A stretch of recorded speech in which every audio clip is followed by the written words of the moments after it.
আপনারা হয়তো খেয়াল করেছেন যে আমি সিএসএস এর বিভিন্ন কোড শেখাচ্ছি, এর ভিতরে ভিতরে আবার একটা একটা করে প্রজেক্ট করে আমি দেখাচ্ছি।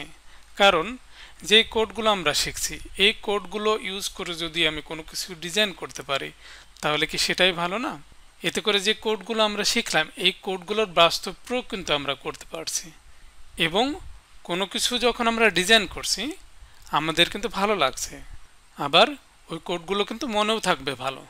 এবার চলেন যে প্রজেক্টগুলো আমরা অলরেডি ডিজাইন করে রেখেছি ওই সবগুলোকে এক জায়গায় করে একটা কমপ্লিট এইচটিএমএল টেমপ্লেট বা ওয়েবসাইট টেমপ্লেট তৈরি করে ফেলবো। তো চলেন তাহলে শুরু করি।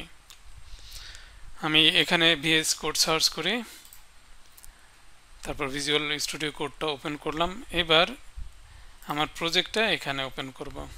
এই যে এর ভিতরে কিন্তু সব ফাইলগুলো আছে, তো এটা ধরে আমি এখানে ছেড়ে দিলাম, তাহলে কিন্তু এটা ওপেন হয়ে যাবে। এই যে ওপেন হয়ে গেছে। ওকে, তো আমি শুরু করব হলো হেডার এবং মেনু ডিজাইন এই ফাইল দিয়ে। তো আমরা কিন্তু এই ফাইলকে এডিট করব না, আমি জাস্ট এই ফাইলটাকে কপি করব। এই ফাইলের উপরে রাইট বাটন ক্লিক করলাম, কপি, আর এখানে পেস্ট করব। এই যে কন্ট্রোল ভি প্রেস করলে কিন্তু এখানে পেস্ট হয়ে যাবে। তো এবার এই ফাইলটাকে আমি রিনেম করব। এর উপর রাইট বাটন ক্লিক করলাম, রিনেম, তারপরে নাম দিলাম আমি ইন্ডেক্স index.html। এবার আমি এই ফাইলটা লাইভ সার্ভার ওপেন করছি। এই ফাইলের উপর রাইট বাটন ক্লিক করলাম, open with live server click করলাম। এই যে ওপেন হয়ে গেল। তো চলেন শুরু করি, দেখি যে এরপরে কি আছে। এরপরে কিন্তু কল টু অ্যাকশন এই ডিজাইনটা হবে। তো এটা আমরা আনি, এটা খুঁজবো যে কোন ফাইলে আছে। এই যে 17 নম্বর ফাইল, এটা ওপেন করি। এর ভিতর থেকে আমি কি করব, আমি জাস্ট এইচটিএমএল কোডটুকু আগে কপি করে নেব। কপি করলাম, এখান থেকে ডিলিট করার দরকার নেই, জাস্ট কপি করবেন। কপি করে আমি হেডারটাকে কলাপস করি, এখানে পেস্ট করে দিলাম। পেস্ট করে দিয়ে এটাও কলাপস করে রাখে, এটা ওপেন করে রাখার দরকার নেই। সিএসএস কোড কিন্তু আমি এইখানে রাখবো না, আমরা এর আগে কি করেছি সব কোডগুলো এইচটিএমএল ফাইলের ভিতরেই রেখেছি। তো এখন আমরা এক্সটার্নাল একটা আলাদা সিএসএস ফাইল তৈরি করে নেব, ওই ফাইলের ভিতরে মূলত আমরা সিএসএস কোডগুলো রাখবো। আমরা মূলত এইভাবেই কিন্তু ডিজাইন করে থাকি, যদিও আমি প্রত্যেকটা এইচটিএমএল ফাইলের ভিতরেই সিএসএস কোডগুলো রেখেছি, কারণ আমি চাইলে কিন্তু আলাদাও করতে পারতাম, যে প্রত্যেকটা ফাইলের সিএসএস কোড আমি আলাদা সিএসএস ফাইলে রেখে দিতে পারতাম, বাট এটা আমি করি না, কারণ এই ফাইলগুলো আমি আবার গিটহাবে আপলোড দিব, যেখান থেকে আপনারা এগুলো ডাউনলোড করতে পারবেন। তো ভেবে দেখেন প্রত্যেকটা এইচটিএমএল ফাইলের জন্য যদি আবার আমি আলাদা সিএসএস ফাইল তৈরি করি তাহলে বিষয়টা অনেক গ্যাঞ্জাম হয়ে যায়, এই জন্যই আমি এটা করি না। কিন্তু মূলত আমাদের ওয়েবসাইট ডিজাইন যখন করতে হবে তখন কিন্তু আলাদা সিএসএস ফাইল তৈরি করেই করতে হবে। আমি সিএসএস ফোল্ডার এর উপরে ঠিক ফোল্ডারের উপর রাইট বাটন ক্লিক করছি, অথবা এটা সিলেক্ট করা অবস্থায়, যদি ফোল্ডারটা সিলেক্ট করা অবস্থায় এই আইকনে ক্লিক করেন নিউ ফাইলে তাও হবে, কিন্তু আমি এর উপর রাইট বাটন ক্লিক করে নিউ ফাইলে ক্লিক করছি, তাহলে এই ফোল্ডারের ভিতরে সিএসএস ফাইলটা তৈরি হবে। তো স্টাইল ডট সিএসএস নাম যেটাই দেন না কেন ডট সিএসএস কিন্তু অবশ্যই দিতে হবে। ওকে, স্টাইল ডট সিএসএস, ডট সিএসএসটাই হলো ফাইলের এক্সটেনশন। তারপর ইন্টারপ্রেস করেন, ফাইলটা তৈরি হয়ে যাবে। এই যে স্টাইল ডট সিএসএস ফাইলটা তৈরি হয়ে গেছে এবং ফাইলটা এখানে ওপেন হয়ে গেছে। তো চলেন প্রথমে আমরা এই যে ইন্ডেক্স ডট এইচটিএমএল এর ভিতরে যত সিএসএস কোড আছে সবগুলো আমি এখান থেকে কাট করে নিয়ে যাই, এখান থেকে কাট করে নিয়ে এখানে গিয়ে পেস্ট করে দিই। স্টাইল এলিমেন্টটা দরকার নেই, তো এখান থেকে আমি এটা কেটে দিলাম। এখন এই সিএসএস ফাইলটার লিঙ্ক কিন্তু এখানে করতে হবে, তো এর জন্য আমি লিঙ্ক এটা লিখলাম, তারপর ট্যাব প্রেস করলাম। ট্যাব প্রেস করার পরে এই যে কোডটুকু কিন্তু অটোমেটিক এখানে চলে এসেছে। তো এই রেফ এর ভিতরে আমি জাস্ট ফাইলে লিঙ্কটা করে দেবো। তো ফাইলটা আছে কোথায়, সিএসএস ফোল্ডার ভিতরে। তো এই যে সিএসএস ফোল্ডার উপরে ক্লিক করলাম, এর ভিতরে যে স্টাইল ডট সিএসএস এই যে সিলেক্ট করে দিলাম, হয়ে গেল লিঙ্ক করা। তো এটা আমি সেভ করি, সিএসএস ফাইলটাও সেভ করি, সেভ করে দেখি যে কাজ হচ্ছে কিনা। এখনো হয় না, এবার হয়েছে। হ্যাঁ, এই যে। তো এবার আমরা যে কল টু অ্যাকশন এর ভিতর থেকে যত সিএসএস কোড আছে এগুলো আমি কাট করে নিয়ে আসি। এখান থেকে এটুকু লাগবে, সবটুকু লাগবে না, এখান থেকে এটুকু, এটা কেটে দিলাম, এটার দরকার নেই।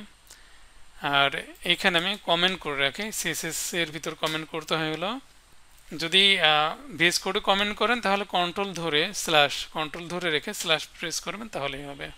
ওকে, তো এবার আমি এখানে কমেন্ট করছি, একটু সাজিয়ে এইভাবে সুন্দর করে কমেন্ট করতে হয়। তো আমি এখানে হ্যাশ দিই, আর এটা হলো কোন কল টু অ্যাকশন এটা লিখে রাখি যেন সহজে খুঁজে পাওয়া যায়। এবার আমি কোডগুলো এখানে এর নিচে পেস্ট করে দিলাম। আচ্ছা, হয়ে গেল। তো অ্যানিমেশনের এই কোডগুলো আমি আলাদা করে রাখি, কারণ অ্যানিমেশন যে আমি শুধু কল টু অ্যাকশনের ভিতরেই করব তা তো না, যে কোনো জায়গায় করতে পারি। এই জন্য আমি এই কোডগুলো উপরের দিকে রেখে দিচ্ছি, এখানে রেখে দিলাম, কমেন্ট করে রাখি যে অ্যানিমেশনস, এভাবে কমেন্ট করে রাখলাম। আর এর নিচে পেস্ট করে দিই কোডগুলো। আর এই যে হিডার উপরে এখানেও আমি কমেন্ট করে দিই, এটা যে হিডারের কোডগুলো হিডারের এই আন্ডারে থাকবে। এইভাবে হয়ে গেল। সেভ করে দেখি এবার ডিজাইনটা পেয়েছে কিনা। এই যে পেয়ে গেছে কিন্তু। এরপরে আছে হলো অ্যাবাউট সেকশন। তো চলেন এটা করে ফেলি, খুঁজি ফাইলটা। তো এখানে 20 নম্বর ফাইলটা যে অ্যাবাউট সার্ভিস সেকশন ডিজাইন করা আছে এই ফাইলের ভিতরে। তো এই ফাইলটা ওপেন করছি। ওপেন করে আগে আমি HTML কোডগুলো নিয়ে নিই। এই যে HTML কোড, অ্যাবাউটের কোড এবং সার্ভিসেসের কোড সবগুলো কপি করে আমি index.html ফাইলের এখানে পেস্ট করে দিলাম। সার্ভিসেস এটা কলাপস করে রাখি, অ্যাবাউট এটাও কলাপস করে রাখি, এই ফাইলটা সেভ করে। এবার চলেন সিএসএস কোডগুলো নিয়ে এখান থেকে আমি কপি করা শুরু করি। এইটুক পর্যন্ত আমার লাগবে, এইটুকু পর্যন্ত কপি করলাম, এটা ক্লোজ করে, এটার দরকার নেই। তারপরে আমি নিচে আসি, এখানে কমেন্ট করে আগে, আর এখানে কোডগুলো পেস্ট করে দেবেন সিএসএস এর কোডগুলো। তো কলামস সেকশনগুলো আমি জেনারেলে রাখতে চাচ্ছি, কারণ এই স্টাইলগুলো যে কোনো জায়গায় অ্যাড করা লাগতে পারে পরবর্তীতে, তাই না? তো আমি কন্টেনারের নিচে এখানে রাখছি, জেনারেলি থাকবে জাস্ট এই কোডটুকু। আর এই যে কমেন্ট করেছি আমি, এই কমেন্টটুকু কপি করে সার্ভিসেসের উপরে আনি, আর এখানে আমি সার্ভিসেস এটা কমেন্ট করে দিই, তাহলেই হবে। এবার সেভ করে রিলোড করে দেখি। এই যে অলরেডি রিলোড হয়ে গেছে, এই যে অ্যাবাউট এবং সার্ভিসেস। আর এখানে আর একটা কোড অ্যাড করতে হবে, যেটা হলো এই যে ফ্লেক্স, যে সার্ভিসেস এর ভিতরে কলামগুলো কিন্তু সমান উইথ হবে, 4টা কলামের উইথ কিন্তু সমান হবে। তো এটা আমরা মিস করেছিলাম, যে ফ্লেক্স গ্রো তো 1 ইউজ করা আছে, বাট ফ্লেক্স গ্রো 1 ভ্যালু দিলেই কিন্তু কলামগুলোর উইথ সমান হয় না, কারণ এর ভিতরে যদি আমি একটা বড় ইমেজ অ্যাড করে দিই না, তাহলে ওই যেই কলামের ভিতরে বড় ইমেজ থাকবে ওইটার উইথ কিন্তু বেশি হয়ে যাবে। তো সমান উইথ করতে হলে মূলত আমাদের ফ্লেক্স বেসিস 0 এই ভ্যালুটা দিতে হবে, তাহলেই সমান উইথ হবে। সেভ করলাম। তো এবার যদি আমি এর ভিতরে বড় ইমেজও অ্যাড করি, তারপরেও কলামগুলোর উইথ কিন্তু সমানই থাকবে। এরপরে আছে হলো পোর্টফোলিও এই সেকশনটা। তো চলেন এই ফাইলটাও খুঁজি। 26 নম্বর এই ফাইলটা হলো পোর্টফোলিও সেকশনের ফাইল। তো এটা আমি ওপেন করি, ওপেন করে এখান থেকে আমি এই যে সেকশনের কোডগুলো, এই কোডগুলো কপি করে নিই। কপি করে HTML ফাইলের ভিতরে সার্ভিসেস এর নিচে অ্যাড করলাম, আর এই সেকশনটাকে আমি কলাপস করে রাখি। আর ডিজাইন মানে সিএসএস কোডগুলো এখান থেকে আমি কপি করে কলামসের আগ পর্যন্ত এই পর্যন্ত কপি করলাম। কপি করে এটা কেটে দিয়ে আমি সিএসএস ফাইলের ভিতরে এখানে আবার কমেন্ট করব,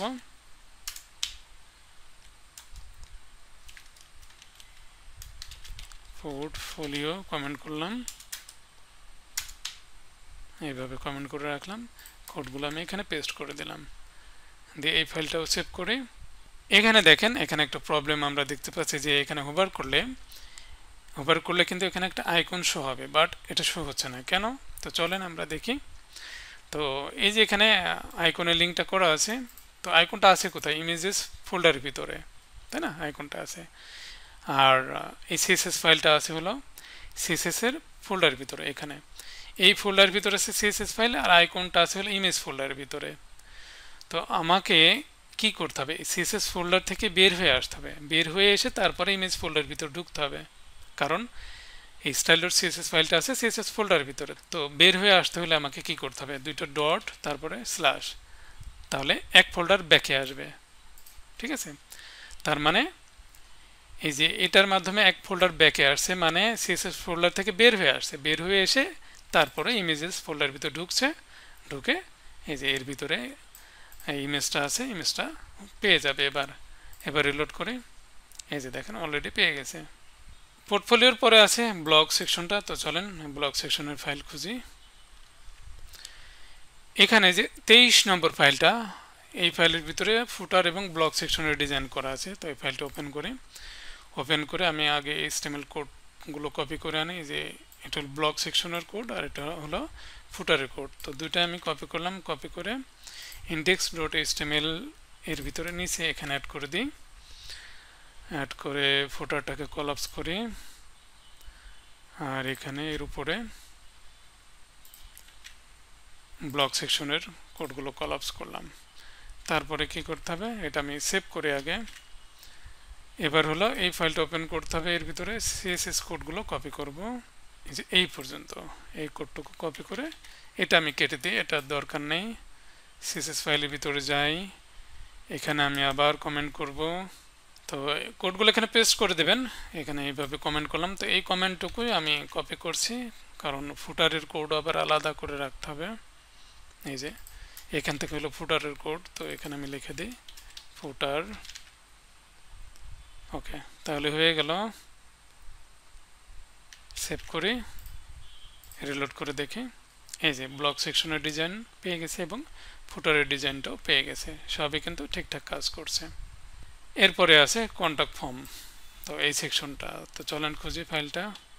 তো এখানে 14 নম্বর ফাইলটা, এটাই হলো কন্ট্যাক্ট ফর্মের ফাইল। তো আমি এটা ওপেন করছি, ওপেন করে আমি আগে HTML কোডটুকু কপি করে এইটুকু কপি করলাম, কপি করে আমি কন্ট্যাক্ট ফর্মটা কিন্তু থাকবে কোথায়, কন্ট্যাক্ট ফর্ম হলো ফুটারের উপরে। তো এই জন্য ফুটারের উপরে কোডগুলো পেস্ট করলাম, এটা কলাপস করে রাখি, ফাইলটা সেভ করে HTML ফাইলটা আর CSS এর কোডগুলো এখান থেকে কপি করে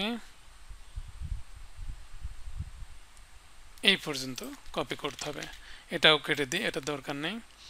তারপর CSS ফাইলের ভিতরে এই কোডগুলো রাখবো হলো আমি ফুটারের উপরে, কারণ ফুটারের উপরেই কিন্তু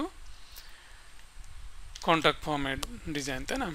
তো এই কমেন্টটুকু আমি এখান থেকে কপি করে নিয়ে উপরে রাখি। এখানে এটা হলো কন্ট্যাক্ট, এখানে আমি লিখবো কন্ট্যাক্ট।